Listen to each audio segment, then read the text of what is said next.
میں ذرا پہچان پیدا کر، محبت کی نظر اہل وفا کی شان پیدا کر، بلندی اور مستی میں ذرا پہچان پیدا کر، نہ ہو ماحول سے مایوس دنیا خود بنا اپنی، نہ ہو ماحول سے مایوس دنیا خود بنا اپنی، نئی کشتی نئے آدھی نئی طوفان پیدا کر۔ حضرت حافظ قاری محمد آزاد رضا صاحب۔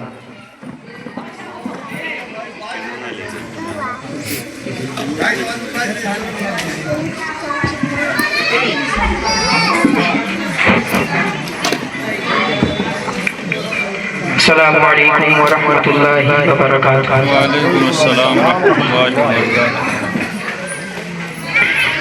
اللہم لک الحمد سرمدا علی حبیبک المصطفیٰ وآلہ وصحبہ ابدا۔ اما بعد فاعوذ باللہ من الشیطان الرجیم، بسم اللہ الرحمن الرحیم۔ لقد كان لكم في رسول الله أسوة حسنة، صدق الله مولانا العظيم وصدق رسوله النبي الأمين الكريم، ونحن على ذلك لمن الشاهدين والشاكرين والحمد لله رب العالمين۔ حضرات محترم، آئیے سب سے پہلے ہم اور آپ مل کر نہایت عقیدت و محبت کے ساتھ حضور تاجدار مدینہ صلی اللہ علیہ وسلم کی بارگاہ مقدسہ میں اپنی غلامی کا ثبوت پیش کرتے ہوئے درود پاک پڑھنے کی سعادت حاصل کر لیں، اور بلند آواز سے درود پاک پڑھیں۔ اللہم صلی علی سیدنا و مولانا محمد مبارک وسلم، صلاۃ و سلام علیک یا رسول اللہ صلی اللہ علیہ وسلم۔ حضرات محترم، حضور سیدنا سرکار اعلیٰ حضرت رضی اللہ تعالیٰ عنہ ارشاد فرماتے ہیں، یا رسول اللہ، زمین و زمان تمہارے لیے، مکین و مکان تمہارے لیے۔ یا رسول اللہ، زمین و زمان تمہارے لیے، مکین و مکان تمہارے لیے، چنین و چنا تمہارے لیے، بنے دو جہاں تمہارے لیے، اور یا رسول اللہ، دہن میں زبان تمہارے لیے، بدن میں ہے جان تمہارے لیے، ہمارے یہاں تمہارے لیے، اور یا رسول اللہ، اٹھے بھی وہاں تمہارے لیے، یا رسول اللہ، اٹھے بھی وہاں تمہارے لیے۔ اللہ رب العزت قرآن پاک میں ارشاد فرماتا ہے، لقد کان لکم فی رسول اللہ اسوۃ حسنہ، کہ ہمارے اور آپ کے لیے رب ارشاد فرماتا ہے کہ اے لوگوں، تمہارے لیے اگر کسی کی زندگی نمونہ زندگی ہے تو وہ کسی دنیا دار ہی نہیں، بلکہ مدینے کے تاجدار حضور صلی اللہ علیہ وسلم کی زندگی تمہارے لیے نمونہ زندگی ہے۔ یعنی تم آقا دو جہاں صلی اللہ علیہ وسلم کی پیروی کرو، ان کی اتباع کرو۔ اگر اس پر استقامت کے ساتھ اپنی زندگی گزار دیتے ہو تو یقیناً تمہاری زندگی کا حق ادا ہو جائے گا۔ حضرات، چونکہ یہ شادی کی محفل ہے اور شادی کے حوالے سے اس محفل پاک کو منعقد کیا گیا ہے، آقا دو عالم صلی اللہ علیہ وسلم ارشاد فرماتے ہیں، النکاح من سنتی فمن رغب عن سنتی فلیس منی، یعنی نکاح کرنا میری سنت ہے، اور جو اس سے اعراض کیا، جو اس سے منہ پھیر لے، آقا فرماتے ہیں وہ ہم میں سے نہیں ہے، وہ ہم میں سے نہیں ہے۔ حضرات محترم، ایک مقام پر اور آقا کریم صلی اللہ علیہ وسلم ارشاد فرماتے ہیں کہ شادی نکاح انسان چار چیزوں کی بنیاد پہ کرتا ہے، چار چیزوں کی بنیاد پہ۔ جب انسان لڑکی کی تلاش کرتا ہے یا اپنی شریک حیات کو ڈھونڈنے جاتا ہے، تلاش کرنے جاتا ہے، تو چار چیز کو دیکھتا ہے۔ پہلی تو یہ کہ حسن دیکھتا ہے، خوبصورتی دیکھتا ہے، اور دوسری چیز میرے آقا ارشاد فرماتے ہیں کہ وہ حسب و نسب کو دیکھتا ہے کہ اس کا خاندان کیسا ہے، اور تیسری چیز میرے آقا ارشاد فرماتے ہیں کہ وہ مال و دولت کو دیکھتا ہے، مال و متاع کو دیکھتا ہے، اور چوتھی چیز میرے آقا ارشاد فرماتے ہیں کہ وہ دینداری کو دیکھتا ہے۔ میرے آقا نے فرمایا پہلی تین چیزوں پر توجہ نہ کرنا بلکہ دینداری پر فوکس کرنا، دینداری پر توجہ کرنا۔ اب ہم یہاں سے غور کریں کہ ہمارے بزرگان دین نے، ہمارے اکابرین نے کس طرح سے دین پر عمل کرتے ہوئے اور آقا کے فرامین پر عمل کرتے ہوئے اپنے نکاح کیا اور اپنی شریک حیات کو سنتوں میں ڈھال کر اپنے گھر پہ لایا۔ حضرات محترم، حضرت فاروق اعظم رضی اللہ تعالیٰ عنہ کا دور ہے۔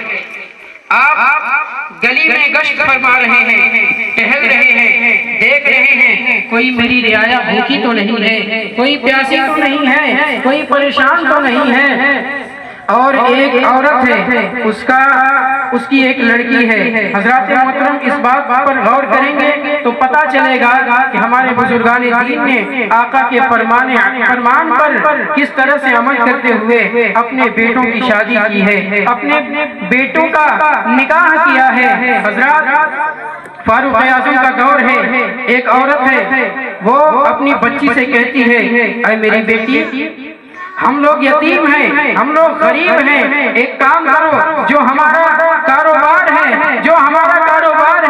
اس کاروبار میں آخر میں اس کا کاروبار کیا تھا؟ وہ عورت کہتی ہے اے میری بیٹی، ہم لوگوں کا جو کاروبار ہے دودھ والا کاروبار ہے، ایک کام کرو، اس دودھ میں تم پانی ملا دو، پانی ملاؤ گی اس دودھ کو بیچنے میں اس کی زیادہ قیمت آئے گی اور پیسے زیادہ ملیں گے، تو اس طرح سے ہمارے پاس پیسے آ جائیں گے اور تمہاری شادی کر دوں گی۔ اللہ اکبر۔ حضرت فاروق اعظم کا دور ہے، وہ لڑکی کہتی ہے اے میری ماں، ہم دودھ میں پانی نہیں ملائیں گے، اس لیے کہ یہ فاروق اعظم کا دور ہے، فاروق اعظم دیکھ رہے ہیں۔ اللہ اکبر۔ وہ عورت کہتی ہے اے میری بیٹی، فاروق اعظم کہاں ہوں گے اور ہم لوگ اپنے گھر میں ہیں، جب تم دودھ میں پانی ملاؤ گی تو وہ فاروق اعظم نہیں دیکھیں گے۔ اللہ اکبر۔ لڑکی کا جواب سنیں، لڑکی کہتی ہے اے میری ماں، اگر ہم یہاں گھر میں دودھ میں پانی ملائیں گے تو یقیناً حضرت عمر فاروق نہیں دیکھیں گے، لیکن یاد رکھو عمر نہیں دیکھتا ہے لیکن عمر کا خدا ضرور دیکھ رہا ہے۔ اس لڑکی کا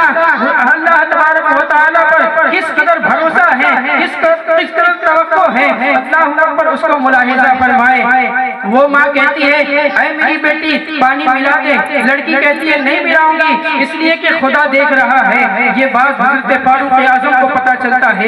اللہ اکبر۔ حضرت فاروق اعظم گھر جاتے ہیں اور کہتے ہیں اے میری شریک حیات، اے میری بیوی، میں نے اپنے بیٹے کے لیے ایک لڑکی کی تلاش کی ہے، ایک شریک حیات کی تلاش کی ہے، میں چاہتا ہوں کہ اس سے نکاح کر دوں، اپنے بیٹے کی شادی کر دوں۔ وہ شریک حیات حضرت فاروق اعظم کی بیوی عرض کرتی ہے اے میرے سرتاج، آپ جس میں راضی ہیں اس میں میں بھی راضی ہوں، اگر آپ لڑکی کی تلاش کر کے آئے ہیں تو میں بھی اس میں راضی ہوں کہ آپ اس کے ساتھ اپنے بیٹے کا نکاح کر دیں۔ اللہ اکبر۔ حضرت فاروق اعظم دروازے پر تمہیں ہر چیز کو لا کر دے دے گا۔ اللہ اکبر۔ وہ لڑکی کہتی ہے اے فاروق اعظم، مجھے ایک بات سمجھ میں نہیں آتا ہے، مجھے ایک بات سمجھ میں نہیں آتی ہے کہ آپ اتنے بڑے بادشاہ ہیں، آپ فاروق اعظم ہیں، آپ کی بادشاہت کہاں تک ہے؟ اللہ اکبر۔ آپ کی بادشاہت کو نقل کر کے لوگ اپنی بادشاہت میں اتارتے ہیں، آپ کی بادشاہت کو نقل کر کے لوگ اپنی سیاست میں اتارتے ہیں، آپ کی بادشاہ ہیں، پھر آپ غریب کی بیٹی سے شادی کیوں کیے ہیں؟ اپنے بیٹے کا نکاح ایک غریب ایک یتیم کے ساتھ کیوں کیے ہیں؟ اللہ اکبر۔ فاروق اعظم نے فرمایا اے میری بیٹی سنو، میرے نبی نے فرمایا تھا اور لوگوں دیندار دیکھ کر شادی کرنا، جب لڑکی تلاش کرنے جانا تو دیندار لڑکی تلاش کرنے جانا، اسی فرمان پر عمل کرتے ہوئے فاروق اعظم نے تجھے تلاش کیا ہے اور تیرا انتخاب اپنے بیٹے کے لیے کیا ہے۔ اللہ اکبر۔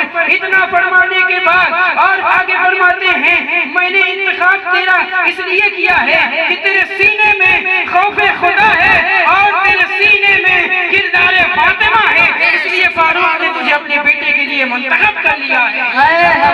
سبحان اللہ۔ اللہ اکبر۔ اللہ اکبر۔ یا رسول اللہ، یا رسول اللہ۔ حضرات محترم غور کریں کہ حضرت فاروق اعظم کتنے بڑے بادشاہ ہیں. آپ کی بادشاہت آج کی سیاست میں بھی نقل کیا جاتا ہے، لیکن وہ فاروق اعظم جن کی بادشاہت کا بہت سے ملکوں میں چرچا چلتا ہے، آپ کی بادشاہت کا ڈنکا بہت سے ملکوں میں بجتا ہے، لیکن آپ اپنے بیٹے کی شادی ایک یتیم گھرانے میں کرتے ہیں. اس کا مطلب یہ ہے کہ فرمان مصطفیٰ صلی اللہ تعالیٰ علیہ وسلم پر عمل کرتے ہوئے ہمارے اکابرین نے اپنی زندگی کو گزاری اور ہمیں یہ تربیت بھی دی کہ اگر ہم اپنی زندگی کو گزاریں یا ہم اپنے گھروں میں شادی کی محفلیں سجائیں تو اپنے لڑکے یا اپنے لڑکی کی شادی غریب خانے میں، غریب گھرانے میں کریں اور غریبوں کی لڑکی کو اٹھا کر اپنے یہاں لائیں تاکہ کسی کو یہ احساس نہ ہو کہ اگر فاروق اعظم رضی اللہ تعالیٰ عنہ نے اپنی بادشاہت کے مطابق شادی کی ہوتی تو پھر آج میں غریب اپنے گھروں میں نہیں بیٹھی ہوتی، بلکہ میرا بھی کوئی سرتاج آتا اور آقا کے فرمان کے مطابق مجھے بھی شادی کر کے اپنی زندگی میں شریک کر لیتا. تو ہمیں چاہیے کہ ہم بھی سنت مصطفیٰ صلی اللہ تعالیٰ علیہ وسلم پر عمل کریں اور اپنی زندگی عقائد عالم صلی اللہ تعالیٰ علیہ وسلم کے بتائے ہوئے طریقے پر گزاریں اور نمازوں کے پابند بنیں. انہی چند کلمات کے ساتھ اپنی گفتگو کو ختم کرتا ہوں. اللہ تعالیٰ میرے بولنے یا حضرات کے سننے میں کسی قسم کی غلطی ہوئی ہو تو اسے معاف فرمائے اور مزید قوت گویائی عطا فرمائے. آخر دعوانا الحمدللہ رب العالمین. السلام علیکم.